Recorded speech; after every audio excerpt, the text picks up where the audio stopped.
Hi, this is Jim Gibson with CableSupply.com, and this is the third in our series in telecommunications. Today we're going to talk about phone systems. Let's start first with the PBX. And remember yesterday the other videotape, the earlier videotape, we're talking about a house, and we're talking about going up to a telephone pole and going to the CO. Well, that was kind of a basic understanding of how the system works, things like that. Well, most people who are watching these series is probably more interested in business applications when it comes to telephone systems than how it works at their house. So let's start with a PBX. Now, PBX stands for Private Branch Exchange. And we're going to start looking at that, what it can do, what it does, what it looks like. And we're going to use logical drawings on that. A PBX is a system that sits between the phone company, all the phone company lines come into it, and then all the extensions come off it. And years ago, when they first started using PBXs, it was because if you use one line for each extension or each person's desk, it did not become cost effective. You would have to call out. So let's take a look at that. Let's say we got a phone here, and a phone here, phone here. And they're all going straight back to the phone company's CO, member central office. So if extension 1 wanted to call extension 2 or extension 3, they would have to go completely back to the phone company and then go to extension 2. Now, it also presented another problem. Someone calls in, let's say, to the main number, and they're calling into extension 1, like this, and then someone else calls the next number, what they call in Hunt. Are they going to get a busy signal? Does it go to this one? This guy answers, or this person answers, and then has to transfer back to here when they're off the phone, or transfer down to here. It becomes a difficulty. And it's also the most expensive way to put a phone system together. Now, there's a similar type of phone system that I don't know if it's still out there anymore, but it's called Centrex. And the phone company back here acts like a PBX, and these are like extensions. I haven't seen one in years. I don't know if they're still active. Most people today, what they will do is they will hook up their phones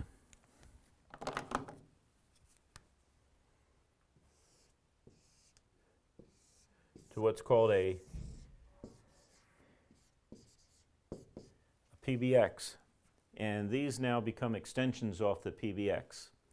So what happens also is you don't need as many lines because, you know, not everyone picking up a phone and making a phone call is making an outside phone call. They're calling from this extension to that one. So you don't need all the lines that you know, for each single extension.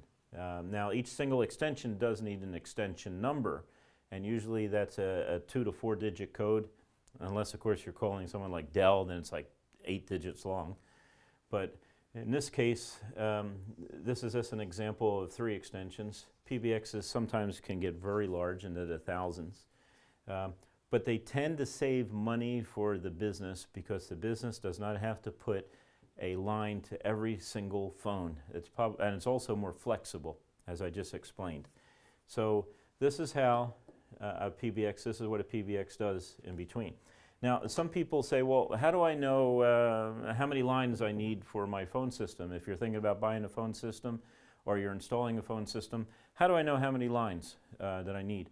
Well, if it's a large phone system like 1,000 extensions, there's actually a mathematical equation that you can actually do on paper, and you'll know exactly how many incoming lines to the PBX will support how many extensions on the other side. It's called Erlanger's theorem, and Erlanger was an English guy, if I remember right, that had to figure out when the ship would leave at the end of the river to come up the river to pull into a dock just as another ship was leaving. Well, that mathematical equation works perfect for phone calls also. So for years, especially years ago when phone lines were fairly expensive, not as expensive today as they used to be, thank God for deregulation. But when they were very expensive, you had to really engineer these systems to make sure you didn't over-trunk the system. Now, a trunk line, let me divert a little bit, is any line that goes between two switches. So this is considered a trunk line, two trunk lines right there. Anything that goes between two switches is a trunk line. So you don't want to over-trunk because you're wasting money each month, right? It still costs money. So if you have a large system, you use a mathematical equation called Erlanger's theorem. But most people don't have 1,000, 2,000 phone system. In fact, most of the systems, business systems out there today are under 50 phones. I think 90% of them are under 50 phones. So how do you equate this? Well, there's kind of a rule of thumb. You know, if you're phone heavy, you're going to want to put more lines in. So let's say if you're a law firm and the phones are always ringing and everything else, well, what you want to do is you want to probably trunk around 60%. 60%. But if you're a company that has a warehouse and there's phones in the warehouse, you're probably looking at 40%. You're rarely ever looking at 100% trunking. That would mean the same amount of lines coming from the phone company equals the same amount of lines that are out there as extensions. And the reason why is that's, first of all, it's a waste of money. It's a big waste of money. And the only time you 100%, or heck, even then you don't even 100%, but any time you get close to 100% is when you have those big call centers. You know, you call QVC, they're really heavy trunked. You know, you call for help at different companies and you get a little greeting. It says, "Thank you for calling XYZ company. All our agents are busy right now. Please stay on the line and the next available agent will be able to help you." Well, that's a special device that's part of a PBX called an automatic call distributor.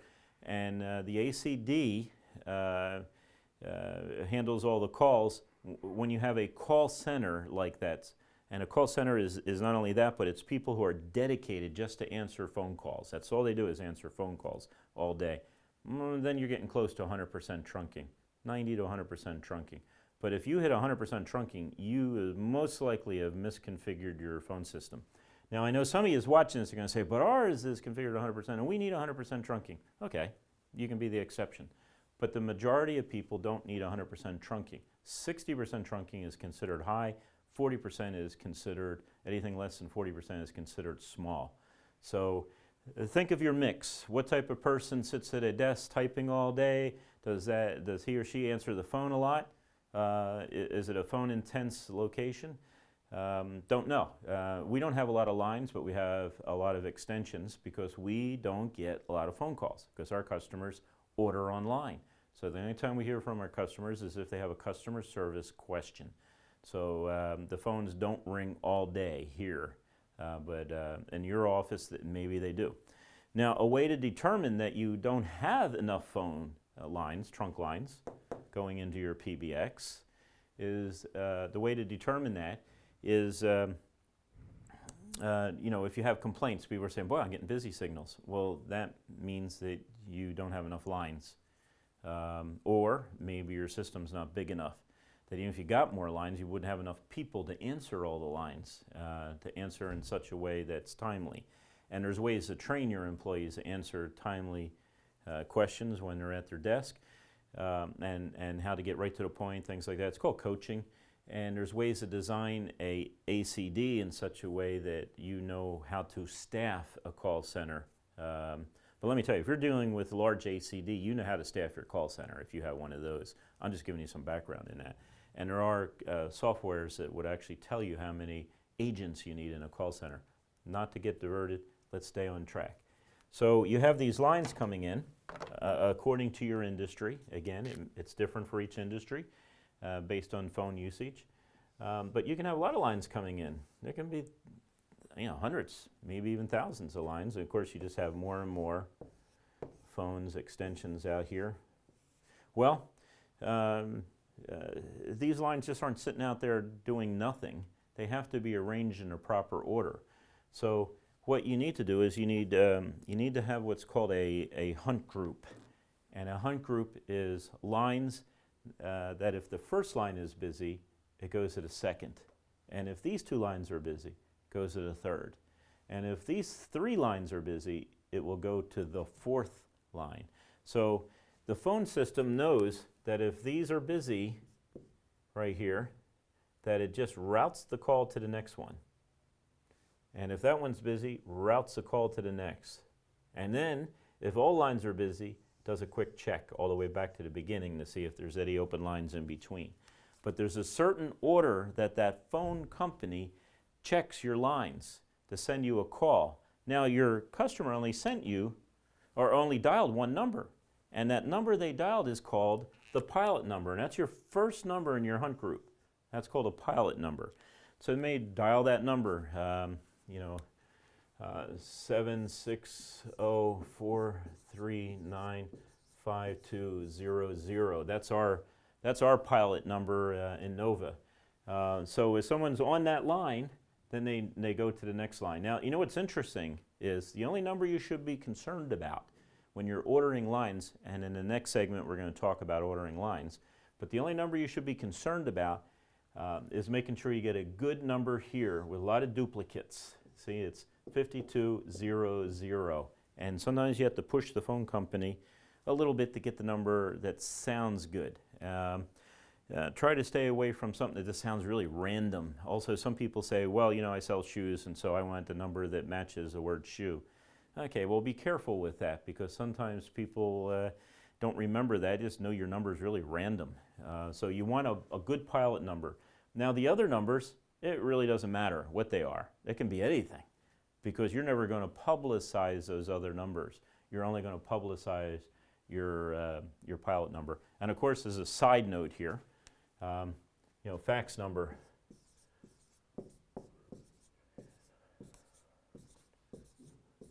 That's a fax number. Notice it looks similar, and it has a lot of duplicates in it. So that's what you want. You want to order your fax number at the same time that you order your pilot number, and you want the duplicates, and you want it to kind of match. You don't want a number like this, because this is so much different that it would be hard to remember for someone who's faxing you. You need something that looks like they're related in the numbers. And again, if you just go to a phone company and order numbers, they'll just give you a random number. You got to ask for a really good pilot number. Then you need to tell them about numbers in Hunt. So let's talk some more about the PBX. Okay, what we see here is a PBX, and actually this one expands out to about 1,000 phones. But this is just the main cabinet. And some of the things I wanted to point out about the main cabinet is it has these cards in here. And right now this is not in service. We don't have it plugged in, or else you'd see all the lights working and all. But this is an extension, a phone system extension. This is a T1 circuit. We'll talk about T1 circuits on the next video. This circuit's an interesting card, and this is what PBX has. They have a lot of these cards that slide in. This one is for voice over IP telephones, VoIP telephones. And of course another phone circuit here. And then what we have here is we have the control plane here. So this is the processor. These three cards here are the ones that process the call. Calls coming in, calls going out, all the features on the phone, things like that. And of course a power supply. So any PBX that you have are basically going to have the same components. They're going to have what they call line cards, and line cards can either be for telephones or incoming lines, and they're going to have a processor, and the processor's here, and they're going to have a power supply. Now, what's unique about this is this little side note, is this is a battery pack that you can't see. I don't think you can see it on the video. It's off to the side, very small, by the way, and it plugs into the phone system right there. Of course, it's not cabled right, it has to go through the slots and all. But if the phone system loses power, it switches to batteries. And from what I understand and from what I know, Toshiba is the only one that does that. This is not a UPS, this is a battery backup. They last 10 times longer than UPS, but this is what it has. Also, Toshiba is one of the few manufacturers that not only can do analog phones, digital phones, but it can also do voice over IP telephones and circuits. And so you have all that mix right in here. And you have the ability to go up to 1,000 phones. So this is a pretty significant system, pretty reliable, one of the longest mean time for failures when it comes to telephone systems. And remember, telephone system is a little different than your computer. It's on 24 hours a day, 7 days a week, 365 days a year. And the requirement, the standard requirement on telephone systems, which far surpasses any other equipment that you're ever familiar with, is what they call 5 nines. It has to work for a minimum of 99.999% of the time. So that is pretty good percentage, 5 nines. And of course, Toshiba far surpasses that. It's known to be a very bulletproof phone system. And our parent company, Nova Voice and Data Systems, has been selling this system for years, primarily because of its reliability and its price. One of the best phone systems on the market, if not the best. It just has so many features that it's just an excellent system. But remember, phone systems are different than computer systems, even though now they really are computers. They are different because they have to be up 24/7, 365 days a year, and then they have to function for a minimum of 7 years. Toshiba can function for, I've seen well over 20 years and never be serviced or turned off. But 5 to 7 years is the norm on telephone systems. And of course, in the back of this, you're also going to have obviously, you're going to have a back plane back here that everything slides into, all the cards slide into. So it's very modular, very good system. Even though this is an older system, this is excellent system. It would work for many, many more years if we had it turned on and actually using it now. But right now, it's on the backboard for training purposes. So that is a PBX. That's what the cards do. That's what the system does. And again, we're talking about, at this point, digital PBX. In our next couple of videos, we're going to be talking about VoIP and the difference between VoIP and digital. And you get a feel for what will fit your business best, or at least you get the theories behind the digital, then you know how to apply them to VoIP. But the next system is called a key system. And a key system is a lot like a PBX, except, in fact, in some cases, it looks exactly like a PBX. And it's called a key system. And remember, the triangles with the half circle over top is the symbol for telephones.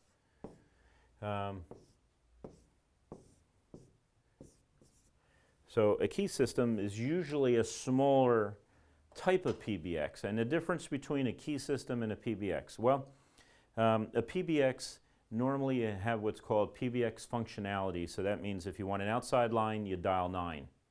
Where a key system, you have the keys off to the right. If you want an outside line, you push the outside line number. You push that number on your phone. And that's called a key system. Now, for years, the phone company has called telephones keys. I don't know why, but that's what they called them back in the 50s, 60s. So that's where the word came out with key systems. So it's a dial 9 is a PBX, and the push are directly access a number on a button, which they call a key. You can, if you have a system where you directly access a line on that button, well, that's called a key system. Now I'm really going to confuse you, because you really don't have any key systems or PBXs anymore. What you have is a form called a hybrid system, that it's really a computer. So you can program it like a PBX, dial 9 to get out, things like that, push a button to get another extension, and it has thousands of features that you could possibly do, because it's it's really a computer system in the brain. So why do we talk about key system and PBX? Because of the functionality. Some companies like PBX functionality, other people like key system functionality. They like to be able to see the lines lit. They like to be able to touch those lines if they want to use one to dial out. Where Other people like just to dial 9 and get an eddy open line so they can dial out. So that's the difference between a key system and a PBX, and why it really doesn't apply anymore, but the reason why you need to know. Again, this is Jim with CableSupply.com. Thank you for watching. Please subscribe. It really encourages me when I see the subscribers on there, and I know you're watching. And I always feel honored that you're watching. Not only please subscribe, but also follow us on Facebook. And if you got any comments, would you please add it in the comment section if you'd like me to speak on something else, or you didn't understand something, you want me to make it clear, or another subject you'd like me to speak on, please add in that comment section. The next video we're going to talk about different lines, such as the ISDN line, the T1 line, a analog CO line. We're going to talk about voice over IP and why that's different, and where you're going to get your savings from, and things like that. But that's the next video. Thank you for watching. Hi, this is Jim with CableSupply.com. Hi, this is Jim from CableSupply.com. Hi, this is Jim with CableSupply.com, and today I'm going to show you how to cut a hole in the drywall. Hey guys, thanks for tuning in to this YouTube installment of CableSupply.com.